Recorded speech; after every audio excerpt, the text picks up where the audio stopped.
मनीषा देखिए, मेरा ऐसा मानना है कि करेक्शन फिलहाल के लिए जो है वो जो एक शॉर्ट टर्म में करेक्शन बननी थी वो ओवर हो गई है। मुझे लगता है कि यहाँ पे एक अप ट्रेंड शुरू हो गया है, मगर लॉन्गर टर्म में अभी भी मैं मान के चलता हूँ कि अभी बहुत हमें लोअर प्राइसेस देखने हैं। तो नियर टर्म में तो मुझे लगता है कि सोना तकरीबन 45-4600 अगस्त एंड तक हो जाना चाहिए। मगर लॉन्गर टर्म की अगर हम बात करें तो मैं अभी भी ये समझता हूं कि गोल्ड को तकरीबन कोई 2600-2700 डॉलर एक बार आना होगा, और वो जो डिफ्लेशनरी स्पाइरल जिसकी हम अक्सर बात किया करते हैं, वो मुझे लगता है कि अनलीश होएगा और फाइनली गोल्ड 3000 के नीचे आएगा। मगर उसमें अभी कम से कम 1 या सवा साल मुझे लगता है अभी बचा हुआ है वो चीज होने में। तब तक ये है कि एक ये रिलीफ रैली अभी शुरू हो चुकी है कुछ हफ्ते 10 दिन पहले, जो कि शायद अगस्त तक चलेगी, और हमें एमसीएक्स में जो है कोई 1,57,000, और कॉमेक्स में तकरीबन मुझे लगता है कि 45-4600 तक गोल्ड हम देख सकते हैं। 45-4600 तक आपको लगता है 12 से 18 महीने में 2600 के लेवल्स आएंगे, लेकिन इसी बीच यहाँ पर 4500 भी देखने को मिल सकता है। अमित, जो लॉन्ग टर्म के लिए सोना खरीदना चाहते हैं उन्हें आप क्या कहेंगे? ठीक है, एक बार अगर 3000 तोड़ता भी है नीचे, लेकिन क्या लॉन्गर टर्म आपको लगता है लॉन्ग टर्म बुलिश चार्ट अभी भी कायम है? एब्सोल्युटली मनीषा, अगर मैं बहुत लॉन्गर टर्म की बात करूं तो गोल्ड बहुत अभी भी लॉन्गर बहुत टर्म बुलिश है। कितना है? तकरीबन मुझे लगता है कि उसको पूरी रैली को अनफोल्ड होने में मुझे लगता है हमें कम से कम 3-4 साल हमें देने पड़ेंगे। मगर एक बीच में बहुत डीप करेक्शन मुझे लगता है कि सभी कमोडिटीज में बनना चाहिए, particularly I think precious metals and some of the industrial commodities. I think एक काफी डीप करेक्शन बनेगा, बिकॉज वो डिफ्लेशनरी स्पाइरल जो है वो धीरे धीरे करके जो है वो क्लोज आता जा रहा है, और जब भी वो आएगा तो सभी कमोडिटी प्राइसेस को जो है हम लोग काफी जो है वो हम लोग डैमेज होता देखेंगे। अमित, अगर हम इंटरनेशनल मार्केट्स की बात करें और काफ़ी सारी वर्ल्ड एसोसिएशंस एजेंसीज गोल्ड में ये बताती हैं कि एक तरफ आप सेंट्रल बैंक बाइंग लौटता हुआ देखेंगे, अगर इंटरेस्ट रेट नहीं उस तरीके से बढ़ते हैं because of the debt concern जो यूएस और वर्ल्ड देख रहा है, तो शायद सोने में फिर से यहाँ पर तेजी आएगी।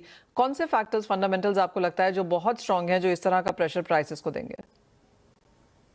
मुझे लगता है मनीषा, जितनी भी वर्ल्ड में पिछले 200-300 साल में जितनी भी बड़े टेक्नोलॉजी रेवोल्यूशंस आए हैं, उसके बाद जो है वो एक डिफ्लेशनरी स्पाइरल आया ही आया है without even a single exception. तो मेरे लिए सबसे बड़ा फैक्टर ये है कि एक डिफ्लेशनरी स्पाइरल आएगा जिसमें कि सभी कमोडिटी सभी एसेट प्राइसेस को डाउन जाना होगा।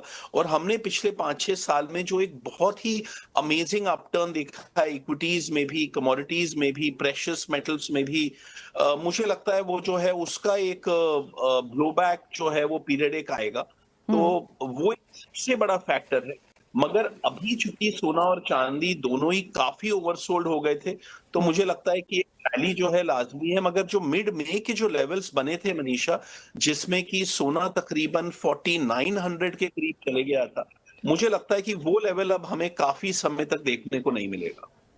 ऑलराइट।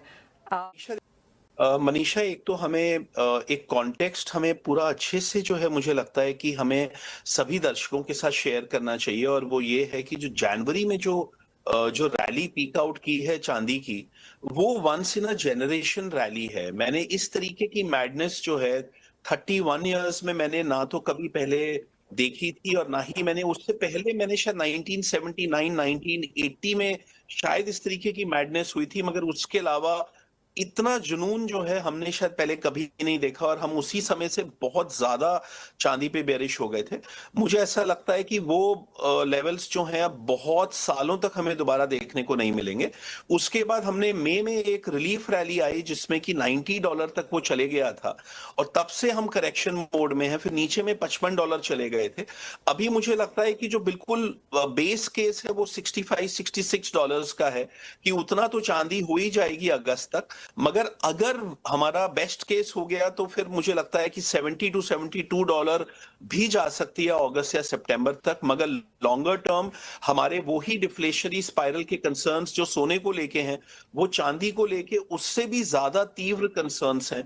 और अगर वो सिनारियो प्ले आउट होता है आने वाले साल 2 साल में, तो चांदी जो है मुझे लगता है कि 25 से लेके $27 का नीचे का लेवल हम लोगों को देखने को मिलेगा।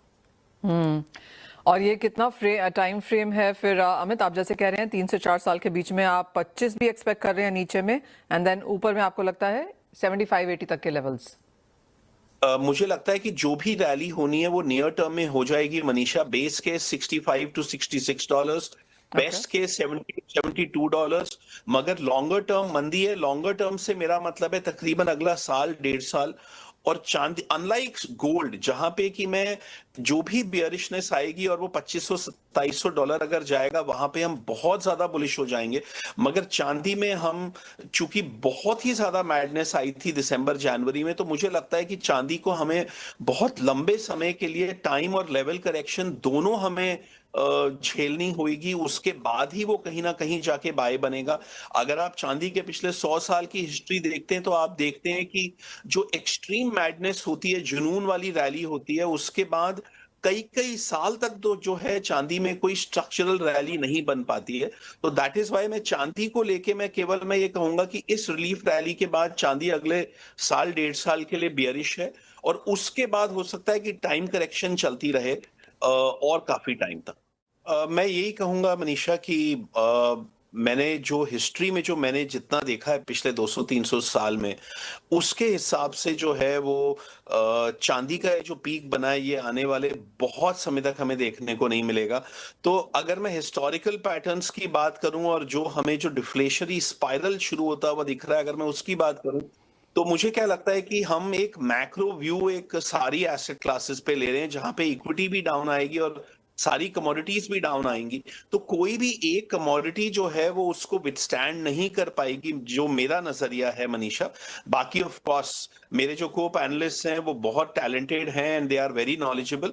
तो मैं उनके व्यू की बहुत ज्यादा रिस्पेक्ट करता हूँ।